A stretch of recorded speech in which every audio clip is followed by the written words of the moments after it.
Gladiador es una de las películas de temática histórica más conocidas.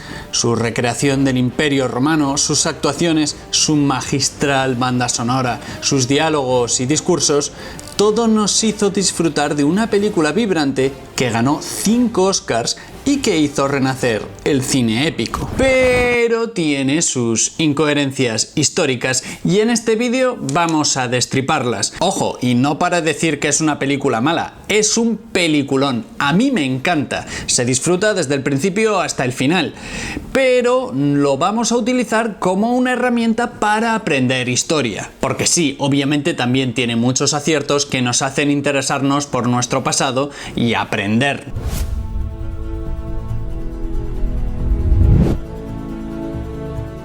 La película nos sitúa a finales del siglo II después de Cristo, en el año 180, en el momento de mayor esplendor de Roma y poco antes de su apogeo. Un general llamado Máximo X Meridio, comandante de los ejércitos del norte, general de las legiones Félix, leal servidor del verdadero emperador Marco Aurelio... Prosigo. Este general es traicionado por Cómodo, el hijo del emperador, quien mata a su padre y se hace con el trono. Logra huir, pero acaba convirtiéndose en un esclavo que lucha como gladiador que poco a poco gana fama, cosa que aprovecha para vengarse. Y su mujer y familia también son asesinados por el camino, pero eso no es más que una excusa para alimentar su ansia de vendetta. Es lo que en guión se llama mujer en la nevera. Al principio se nos presenta a Máximo, nuestro protagonista, comandante de los ejércitos del norte, general de las legiones Félix, leal servidor del verdadero emperador Marco Aurelio... Perdón, otra vez.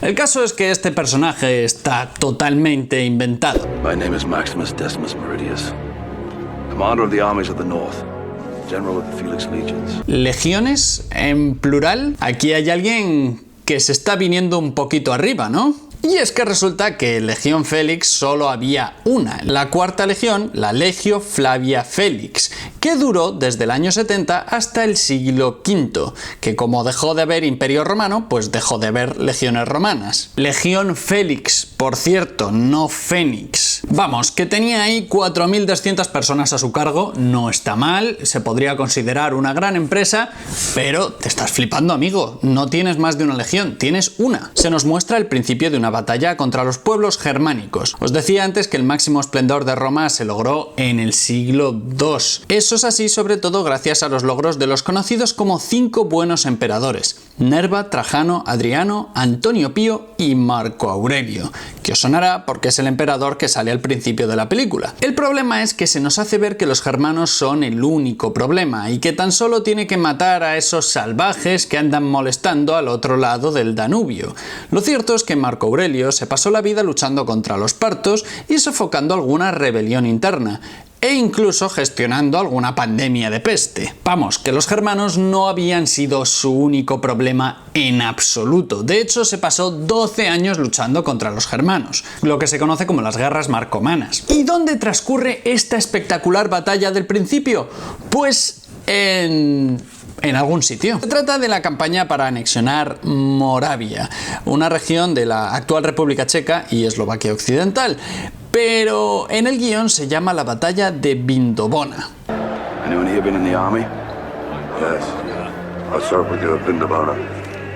¿Y dónde está este sitio? Pues es el anterior nombre que recibía Viena, la capital de Austria. ¿Y por qué? Pues porque se sabe que Marco Aurelio murió allí. No se sabe si hubo una batalla, tan solo que había un campamento romano a juzgar por los restos arqueológicos actuales. Te lo compro, puede ser que hubiese una batalla, no voy a decir que no, pero todo viene a decir que las batallas no eran ahí, sino más al norte, en la región de República Checa que os acabo de mencionar. O sea que al principio, pues, ¿qué te iban a poner? Esta batalla es la de que pasó en un sitio que está en algún lado por allí, cerca, más o menos. Poco concreto e indeterminado porque no saben dónde encajarlo.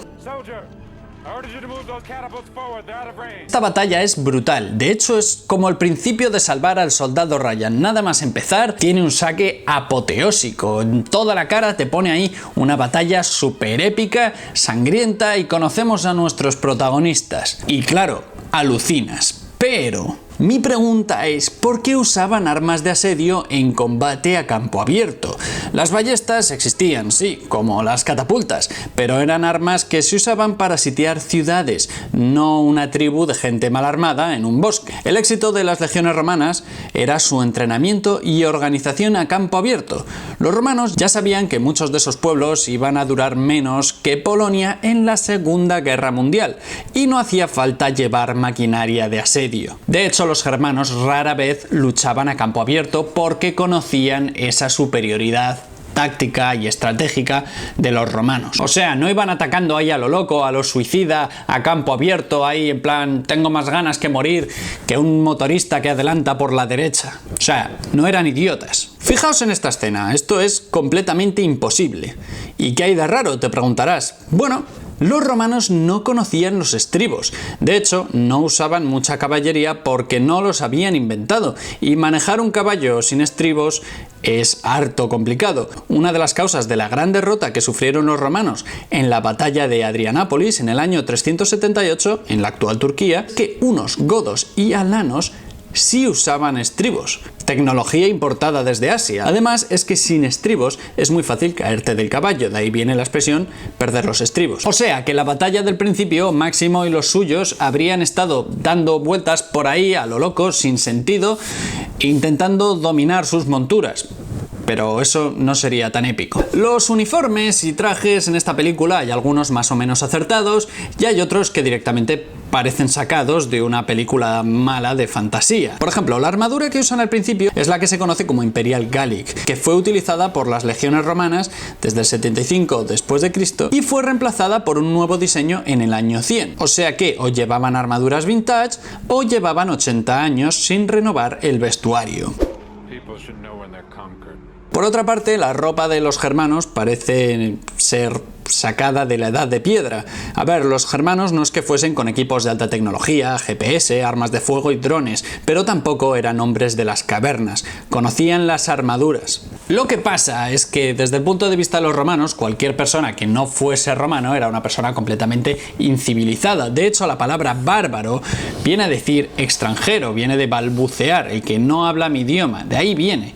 Para ellos todos los extranjeros eran así, pero a ver, conocían las armaduras, no vivían anclados en la edad de piedra, y la prueba es que 2 siglos más tarde fueron precisamente los bárbaros los que ganaron y los que hicieron caer Roma. Un detalle muy tonto, y esto es hilar muy fino. Pero bueno, ya que estamos destripando la película, la batalla del principio fue rodada en Inglaterra. Esto es así porque hay pocas áreas forestales creadas para ser destrozadas en una película. Si os fijáis, todos los árboles son iguales, son pinos. Pero los bosques de un solo tipo de árbol no existían más o menos hasta que los humanos nos pusimos a crearlos en el siglo XVI. En la Germania del siglo II, antes de Cristo, habría muchos árboles y muy variados. A ver, como digo, esto no desmerece la batalla, es simplemente un detalle. Este tipo de batalla, donde todo el mundo está matando por ahí aleatoriamente, medio perdido, no era del todo así. En la serie Roma se representa mucho mejor. Parte de la clave del éxito de Roma es su disciplina militar durante las batallas, donde era fundamental no romper la formación. Tampoco digo que fuese todo orden y lógica en una batalla. Estamos hablando de un enfrentamiento en el que la gente lucha por su vida. Vemos la famosa lanza romana, el pilum, que eso está muy bien representado en su uniforme vintage, pero vemos que los germanos llevan un carnix, una trompeta de guerra celta.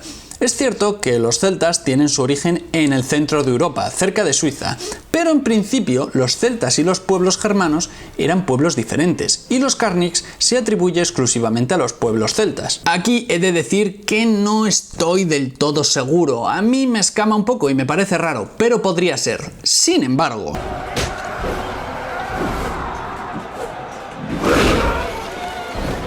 lo que sí tengo claro es que era una trompeta de guerra, no un arma a 2 manos más 5 contra romanos, como está usando el jefe bárbaro matando legionarios a mamporros. Como digo, inferiores en armamentos, sí, pero no eran idiotas, no usaban trompetas como armas. Al principio y al final de la batalla dice Roma Victor, pero Víctor es masculino. Roma es femenino en latín y también en español. Es verdad que las ciudades no tienen ni masculino ni femenino en inglés, pero deberían haber tenido un asesor, ¿no? Roma Victris sería en femenino.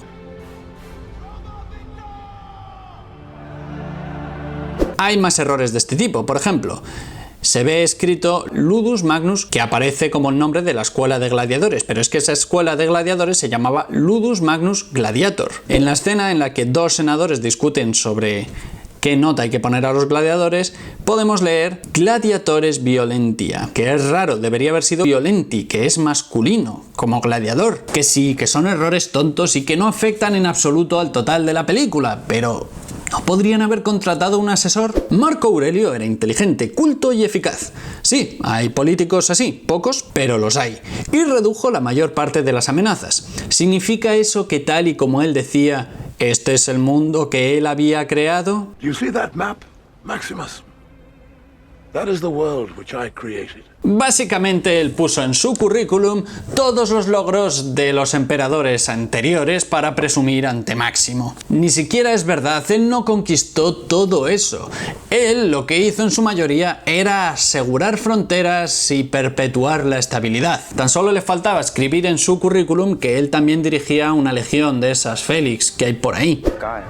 You'll pour a honeyed potion in your ear and you'll wake up one day and all you'll say is Republic, Republic, Republic. Well, why not? Rome was founded as a republic. Hacen ver que hay un problema entre República y Senado, porque Roma, dicen, fue fundada como república. Pero no, fue fundada como monarquía, algo que cambió en el siglo VI a.C.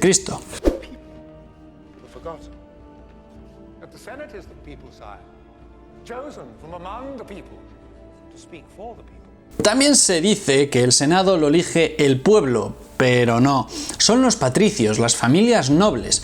Solo ellos podían ser senadores y tras haber ocupado muchos cargos y haber sido seleccionados para el puesto por magistrados y el propio emperador. ¿Por qué los germanos hacen gritos propios del pueblo zulú antes de la batalla?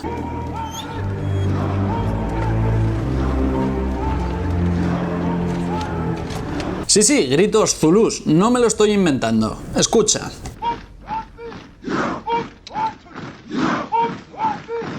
A ver, no estoy aquí para comentar los fallos técnicos de la película, esto no es un fallo histórico, es una decisión del equipo de sonido. Y tampoco había bombonas de gas para propulsar las cuadrigas, ni señores en mono azul, esos son fallos del propio cine o de Record, pero hay un fallo que sí que no entiendo en absoluto. ¿Por qué el hijo de Máximo habla italiano?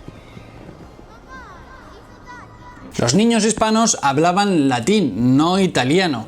¿Se parece? Pues sí, hombre, el uno viene del otro. ¿Pero qué les costaba haber pensado una frase en latín ahí? Marco Aurelio murió a los 58 años, pero no se sabe si enfermo o de muerte natural. Pero no fue asesinado por Cómodo tras decirle que él no sería emperador. El hecho de decirle a Cómodo que no iba a ser emperador no debería haberle sorprendido en absoluto, porque el éxito de los 5 buenos emperadores que os he mencionado antes es que no elegían a su sucesor por ser hijo, sino por considerar que era el más apto para el cargo. De hecho, el gran error de Marco Aurelio fue romper con esta tradición y ser el primero de esos 5 que sí eligió a su hijo como sucesor. Un ejercicio de nepotismo que acabó con la buena racha de gobernantes decentes. Así que debería haberle sorprendido a Cómodo justamente todo lo contrario. Vamos, que se sabía que iba a ser César. Ahora bien, ¿cómo sabemos que en realidad Cómodo no mató a Marco Aurelio tal y como representa en la película? Pues no lo sabemos, pero no hay indicios de que fuese así. Por cierto, tuvo 2 hermanos mayores que él que también murieron, vete a saber, igual también los mató él. A Cómodo, pese a su edad, se le describe como un niñato caprichoso e idiota. Y en parte lo era, no voy a decir que no, pero recibió una educación muy específica para ser César. O sea, en realidad, él tuvo medios para ser eficiente en la gobernanza. Le ponen aquí como era un absoluto idiota, más inútil que un manual de Ikea sin dibujos, pues no podía gobernar. A ver, y en parte puede que lo fuese, pero no se le veía así en un principio. De hecho, fue Galeno, médico, filósofo de gran prestigio, el que en el momento se encargaría de su educación. Porque sí, esa era la idea, que acabase gobernando. Have I missed it? Have I missed the battle? You have missed the war. De hecho, no hay evidencia de que Marco Aurelio despreciase a su hijo. En la película vemos que ama a Máximo y que intenta que no se note que desprecia a su hijo, prefiriendo al general. Pero no, es que él le hizo emperador a Cómodo. Entiendo que es para darle fuerza a la trama, así gana mucho el guión. Y eso está bien, pero ya te digo, no había una total ausencia de cariño por parte de su padre a su hijo. Así que justifican que se vuelva un sociópata por venganza, algo así como el Joker. Por cierto, debido a la renovación del interés por la cultura helena, es decir, Grecia, los emperadores solían llevar barba. Por eso Marco Aurelio y Cómodo la llevaban.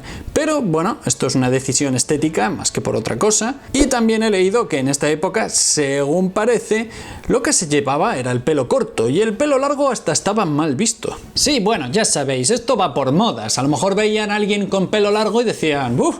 ¡Qué feo! Esta es la versión antropomórfica de la Comic Sans. Lo primero que hizo Cómodo, nada más llegar al cargo, fue pactar una paz con los germanos. Una paz precaria, pero paz, y así volver a Roma como triunfador. Pero en la película se da a entender que Máximo hizo ahí un multi-kill y se cargó a todos los pueblos germanos. Lo cierto es que no es así, llegaron a estar en guerra con ellos durante siglos. Máximo lleva tatuado las siglas SPQR, Senatus Populus Quo Romanum, el Senado para el pueblo romano, y lo lleva ahí en el brazo. Los tatuajes de identificación de los soldados romanos tenían que usarlo por ley en sus manos, donde fuese difícil esconderlo en caso de que desertasen. Por ley, los gladiadores también estaban tatuados, pero en la cara, piernas y brazos, hasta que el emperador Constantino, en el 325, prohibió tatuarse la cara. 150 days of games. Hablemos de gladiadores. Es como el fútbol de la época, ya lo sabéis, pero lo cierto es que fueron prohibidos, efectivamente, durante la época de Marco Aurelio, cuando él estaba en el gobierno, pero no en todo el imperio. Os he comentado que Marco Aurelio tuvo que afrontar alguna rebelión interna, sobre todo contra el militar romano Avidio Casio, que en el año 175 se autoproclamó emperador cuando le llegó la noticia de que Marco Aurelio había muerto en el frente de Germania, y cuando los que le apoyaban descubrieron que en realidad el verdadero emperador Marco Aurelio seguía vivo, se alinearon de nuevo con él y un centurión mató al rebelde. Como castigo, Marco Aurelio prohibió los juegos en Siria y en Egipto, que eran las regiones que habían sido leales a esa rebelión durante 3 meses y 6 días. Cómodo tenía 19 años cuando llegó al poder, no como en la película, que parece que tiene unos cuantos más. Cómodo estaba más cómodo en las fiestas que gobernando. Era un chaval de 19 años, al fin y al cabo. Pero su interés por los gladiadores era mucho más que interesado. No es este pan y circo para el pueblo, no, a él le flipaban los gladiadores. Estaba suscrito a todas las revistas de gladiadores de la época. Super Gladiator, Moda para Gladiadores, todos los juegos, el Pro Evolution Gladiator, el World of Gladiators, el League of Gladiators. De hecho, ya fuera de bromas, él quería ser un gladiador. Se vestía como uno y participó en más de 620 combates documentados de forma voluntaria. Y esto traía de cabeza a los senadores y en parte al propio pueblo romano, que consideraba que era indigno que un emperador estuviese luchando ahí para la plebe. Se llegó incluso a rumorear que, bueno, Cómodo no era hijo de un sabio como podía ser Marco Aurelio, sino que su madre, Faustina, le había puesto los cuernos en unas vacaciones y, bueno, pues de ahí salió Cómodo, que era tan diferente a su predecesor. De hecho, cada vez que el emperador bajaba a la arena, eso suponía 1.000.000 de sestercios para el Estado. Claro, eso arruinó la economía romana que tan sabiamente había había sido gestionada por su padre. Vamos, que los juegos no los organizaba en honor a su padre fallecido. Es que era un adicto a las peleas de gladiadores. Ya os digo, bajaba a luchar, aunque se dice que como tenía más dinero, él bajaba con mejor equipamiento, así que hacía un poquito de trampas y así él se creía mejor gladiador. Y bueno, por otra parte, ¿quién iba a ser el guapo que atacaba al emperador? No es cierto que salga en la película ningún divulgador en YouTube pidiendo que la gente se suscriba a su canal si ha visto que este contenido le parece interesante. En la escena con la caravana de gladiadores entrando en Roma se puede ver un muro que rodea toda la ciudad. Se asemeja bastante a las murallas aurelianas. Estas no se construyeron hasta el año 275 después de Cristo, es decir, hasta un siglo más tarde, cuando las invasiones bárbaras eran una amenaza real.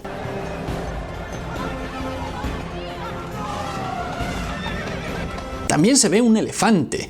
Y sí, hasta metían elefantes en la arena, pero elefantes africanos, no asiáticos, porque su imperio no llegó por ahí. De nuevo, esto es hilar fino, pero oye, ahí está el dato. También vemos balaustradas y campanarios, y eso no lo hubo en Roma hasta el siglo XV, durante el Renacimiento.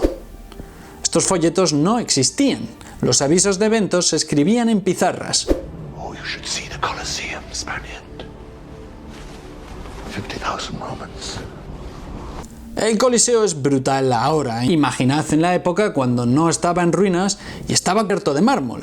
Mármol que creemos blanco, pero hay investigaciones arqueológicas que sugieren que podía ser de colores, que se fueron borrando poco a poco con el tiempo. Y ahí dentro llegaron a recrear incluso batallas navales. Incluso llegaron a poner una ballena dentro de la cual había hasta 50 osos. Eso lo puedes leer en los carteles informativos del Coliseo si vas ahí. De hecho, en la película se quería poner a Máximo luchando contra un rinoceronte. El caso es que en la película se afirma que el Coliseo alberga a 50.000 personas y ahora se cree que habrían sentado ahí hasta 73.000. Pero tampoco os decepcionéis si os parece más pequeño cuando vayáis a Roma. Esto fue una decisión del propio director Ridley Scott tras visitar el Coliseo. Él quería algo con una sensación mucho más grande y efectivamente en la película parece mayor. Parece mayor, más grande, pero con más espacios libres porque hay menos gente de la que cabría en realidad. O sea que habría sitios vacíos. Y ahora esto os vais a quedar catacroker. No se llamaba Coliseo, se llamaba Anfiteatro Flavio, en honor a la dinastía Flavia. Se empezó a llamar Coliseo en honor al enorme coloso que Nerón mandó construir cerca, pero ese nombre no fue popular hasta se cree bien entrado el siglo X. Una cosa interesante de los gladiadores es que en realidad no moría tanta gente en la arena. De hecho, era raro. Sí, es verdad que era una sociedad mucho más habituada a convivir con la muerte, ya sea por guerras, enfermedades o incluso algunos de estos combates. Pero lo cierto es que, pensadlo bien, un ludus que está perdiendo gente constantemente es una pérdida de dinero absoluta. Nadie querría meterse en ese negocio. Era más bien un deporte que se asemeja a un deporte olímpico, algo parecido al atletismo. De hecho, era habitual luchar contra gente de su propia compañía o de su propio ludus, todo por el show. De hecho, cuando digo que es más parecido al atletismo, es que incluso se llegaban a calibrar el peso y las estaturas para que el combate fuese justo. Ilustro esta corrección con un ejemplo que es otro fallo. Este gladiador llamado Retiarius o Reciario, por si un día te toca luchar como gladiador en una arena en la que se hable español, y así sabes de qué te hablan, pues es el del tridente y la red, pero no tendría una máscara porque eso le daría ventaja. La armadura del hombro siempre se usaba en el hombro izquierdo, no en el derecho, porque la zurda a lo largo de la historia ha estado muy mal vista, más en esa época. Vamos, que no había muertes violentas todo el rato, si no nadie se dedicaría a ese negocio, es el mercado, amigo. Dedicarse a un negocio en el que estás perdiendo dinero todo el rato es ser más tonto que invadir Rusia en invierno. Muchas veces se simulaban combates, todo por el espectáculo, por el show. Esclavos para luchar no eran elegidos a lo loco, ni lanzados a la muerte porque sí. En las escenas del Coliseo no pasa tanto, pero en las arenas del principio sí. Como que cogen al primero que pasa y le dicen, ¡hala tú, venga, a luchar! No, recibían un entrenamiento muy duro y estaban en forma. De hecho, si lo hacían bien, podían convertirse en verdaderos rockstars del momento, con groupies y todo. Tenían baños romanos, masajes y buena alimentación. Y es que había mucho dinero en juego, insisto. No solo podían ganar su libertad, tampoco llegar a ser ciudadanos de pleno derecho, pero bueno, su libertad, pero también incluso podían llegar a patrocinar algunos objetos, ya sea pues algunas vasijas o cosas así. Merchandising. Esto lo querían poner en la película, pero precisamente lo quitaron porque mucha gente pensaría que eso sería anacrónico y totalmente fuera de contexto, como si fuese un futbolista famoso. El hecho de que tuviese que haber espectáculo no implica que los gladiadores se vistiesen disfrazados de esto, de un toro seco raro. Sí, las armaduras tienen que dar miedo, pero eso de voy a hacer armaduras rocambolescas más bien sacadas de un juego de rol y tienen que ser muy feas para asustar al enemigo, pues no. Ya eran gladiadores, sabían a lo que iban. Voy a customizar mi armadura para que, no sé, se asemeje más a una obra de arte de Yoko Ono y así asuste al enemigo. No, eso no pasaba. Asustaría, pero no pasaba.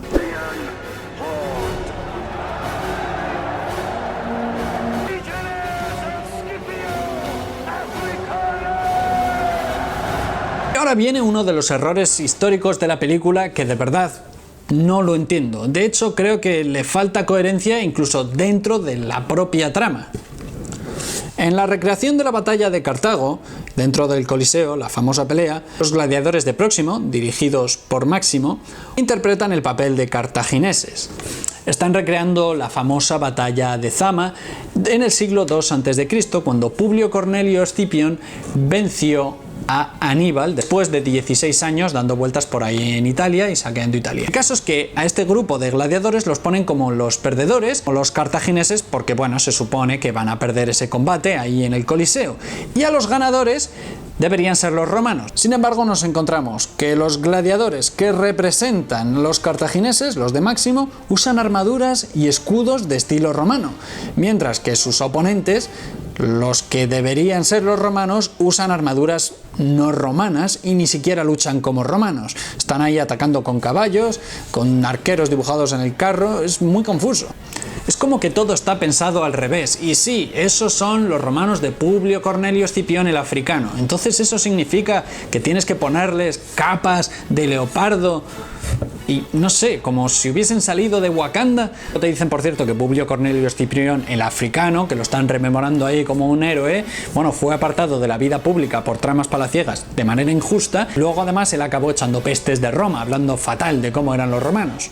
Respecto a lo de pulgar arriba para concederte la vida o abajo para morir, como si el emperador te estuviese dando un like o un dislike a tu vida, pues no se sabe si era así. De hecho, se cree que si llevaba el pulgar al cuello significaba que sí te mataban, pero que si lo ponía hacia abajo era para que se bajasen las armas. Los combates de gladiadores solían estar acompañados de música, o sea, con música no como en la película, que suena música épica de fondo en plan, ¿de dónde sale esta música? Pues ¿de dónde va a salir? Es la banda sonora de la película. No, lo que había ahí es una banda.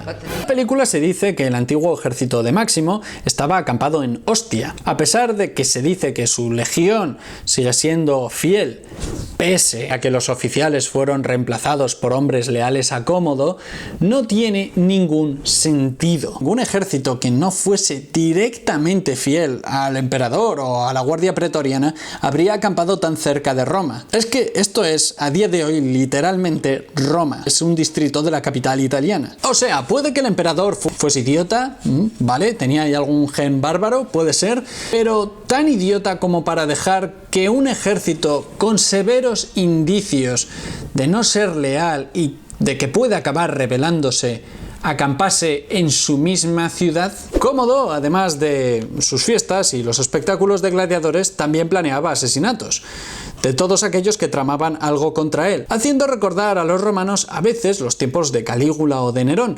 pero no mandó matar a ninguno de sus generales, tal y como se ve en la versión extendida de la película. De De hecho, este fusilamiento con arcos, este asaetamiento, no existía en la época. Se le cortaba la cabeza y a funcionar. Y no dirían fuego para abrir fuego porque no eran armas de fuego. Kiss? La película se intuye que Cómodo está un poco mal de la cabeza y que tiene algunos problemas sin resolver, que necesitaba terapia y que además le gustaba a su hermana Lucila, también porque ésta estaba enamorada de Máximo, el hombre al que le había quitado todo en la vida y que a él le habría gustado ser. Y también quiere quitarle algo, aunque sea el amor de su hermana, de una forma rara. Lo interesante de todo es la muerte de Lucila, que no sobrevivió a su hermano. En el año 182, Lucila, su hermana, la hermana de Cómodo, convenció a Marcia, la concubina de Cómodo, de unirse a un complot para matar a Cómodo, al emperador. Esta confabulación fue descubierta y Lucila fue ejecutada. La serpiente con la piel roja, amarilla y marrón que se ve en la película es una serpiente de leche puerlán, Lampropeltis triangulum campbelli. El caso es que es de México. O sea que acorde con esta película hay una intrahistoria ahí en la que los romanos han llegado a América antes que Colón o que los vikingos. ¿Cómo murió Cómodo? Pues murió en primer lugar 12 años después que su padre. En la película se nos da a entender que bueno, son solo unos pocos años después, unos meses quizás, pero no 12 años. La muerte de Cómodo no fue tan digna como en esta batalla contra el boss final, sino que unos conspiradores, hartos de Cómodo, pagaron a un gladiador llamado Narciso para matar al emperador, cosa que hizo estrangulándole cuando éste estaba tomando un baño. Eso descolocaría al público, por supuesto, pero así es la ficción. Muchas veces tiene mucho más sentido en cuestión de trama o de guión que la propia realidad. Aunque también te digo que una gran parte de la audiencia estaría muy contenta de ver a Russell Crowe entrando en unas termas. Al final nos da a entender que Roma ha sido salvada y que, oye, incluso Lucio va a gobernar. Parece. Pero lo cierto es que viene una cosa llamada crisis del siglo III, 50 años de rebeliones, crisis económica, militar, guerras civiles, presiones de los pueblos extranjeros y una fase de anarquía dentro del propio ejército que hace tambalear la unidad del imperio. Vamos, que eso de tranquilidad, nada, unos años más tarde tendrían más frentes abiertos que Alemania en la Segunda Guerra Mundial. Y es que con la muerte de Cómodo se acaba con la dinastía antonina y el imperio romano comienza a ir a menos. De hecho, V, el jefe de la Guardia Pretoriana, también fue asesinado por tramas sucesorias. Y años más tarde, el siguiente emperador, Pertinax, asesinó a Lucio, todo en tramas por quién debía suceder el trono. Y hasta aquí he llegado en este análisis de Gladiador. Pese a todo, como digo, los personajes están muy bien escritos, la producción es maravillosa, la dirección impresionante, e hizo que mucha gente se interesase por la historia. En mi caso, fueron mis padres quienes me llevaron al cine cuando yo era un niño, y aluciné, salí del cine diciendo, oye, papá, mamá, de mayor quiero dedicarme a la historia. Y ellos me dijeron, ¿quieres ser pobre? Antes de terminar el vídeo, deciros unas cosillas. En primer lugar, tengo un Patreon. Si os pasáis un par de meses, aunque sea, a mí me haréis más feliz que ese gladiador que lucha muy bien y le dan la libertad. Y además así mantenéis este canal a flote para que podamos seguir aprendiendo historia y literatura gracias a productos de la cultura popular que nos gustan a todos o canciones de rock, por ejemplo. También decirte que si te ha gustado el vídeo lo suficiente como para darle a like, leerte todos los comentarios que matizan y definen muchas cosas del vídeo o directamente son muy divertidos, pues también puedes compartir este vídeo con alguien que sepas que le gusta la película Gladiador. ¿Le va a gustar este vídeo? O con alguien que sepas que le gusta mucho la historia de Roma. O ese amigo que tú tienes que dice Gladiator en vez de Gladiator, porque él dirá, no, es que la película es en inglés, hay que decirlo en la lengua original. Ya, pero es que la lengua original del título de la película es latín. En latín se dice Gladiator. En fin, muchas gracias y nos vemos próximamente en un vídeo muy interesante. Y ya sabéis, si os gustan estos análisis históricos, podéis sugerir en comentarios qué película queréis que destripemos.